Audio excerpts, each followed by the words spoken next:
प्रातः 8 मई 2024 दिन बुधवार प्रातः के सत्संग में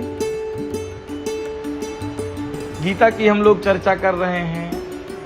चतुर्विधा भजन्ते माम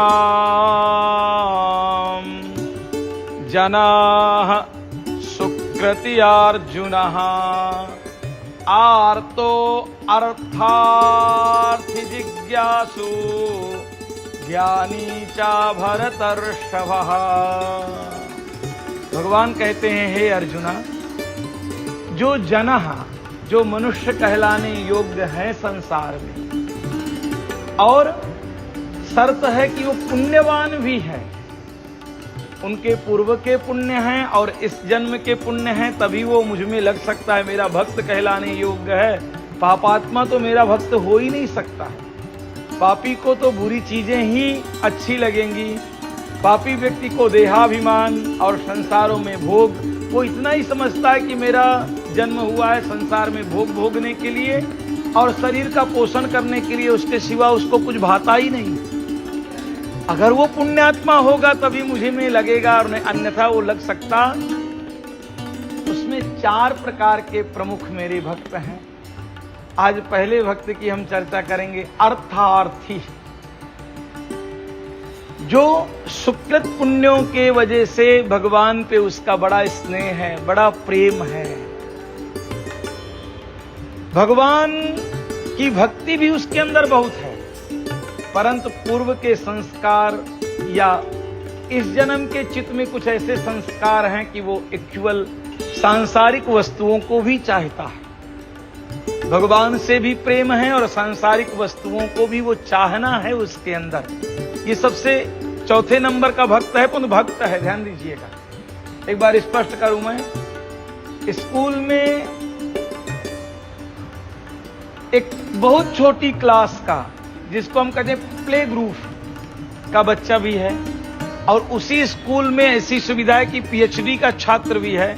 और जब गिनती पूछी जाएगी कि पूरे छात्र स्कूल में कितने हैं, तो टोटल आएगा, सबको छात्र कहा जाएगा। जो आमाने अनार सीख रहा है उसको भी छात्र कहा जाएगा, और जो पीएचडी कर रहा है उसको भी। भगवान को चाहने वाले को भक्त ही कहा जाएगा। वो एक अगरबत्ती लगाता है कि जाकर के हिमालय में तपस्या करता है, कि वो दिन भर भगवान का नाम लेता है, ऐसा नहीं। भगवान कहते हैं अगर मुझ में थोड़ा भी लगा है तो मेरा भक्त। अर्थार्थी भी भक्ति है।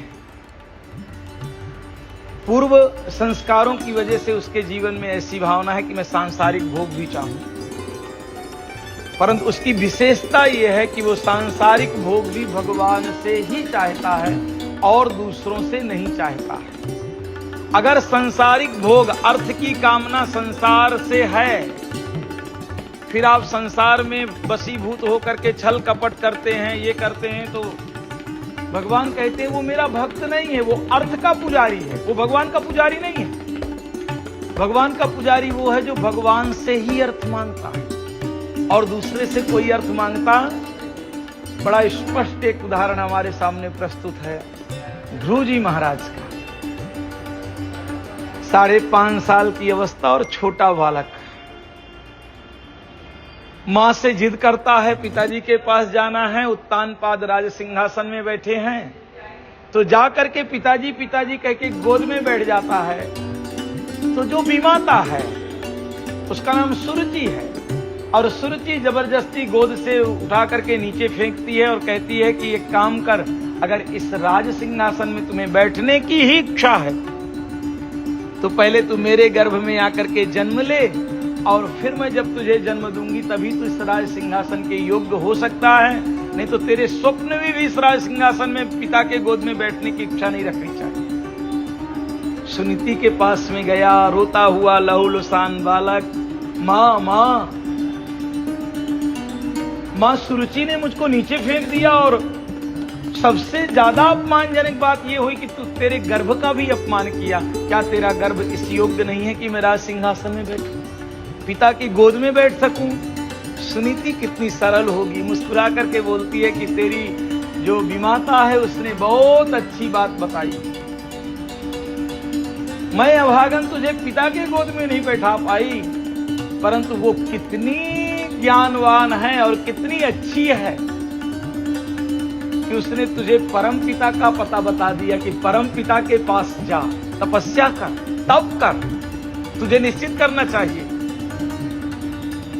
यहां पर एक और विशेष मैं बात बताना चाहूंगा कि मां ध्रुव जी के अंदर से जो ईर्ष्या है, द्वेष है, घृणा है, उसको भी निकालना चाहती है, क्योंकि जब तक ईर्ष्या है, द्वेष है आपके अंदर, तब तक भगवत प्राप्ति संभव।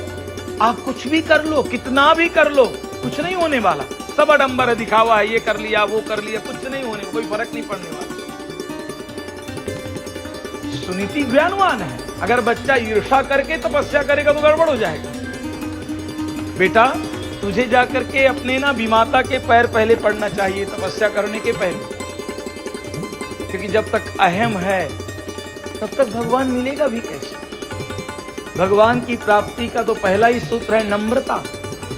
प्रणाम करके बालक गया, मार्ग में नारद जी भी मिले, उसने गुरु मंत्र भी प्राप्त किया।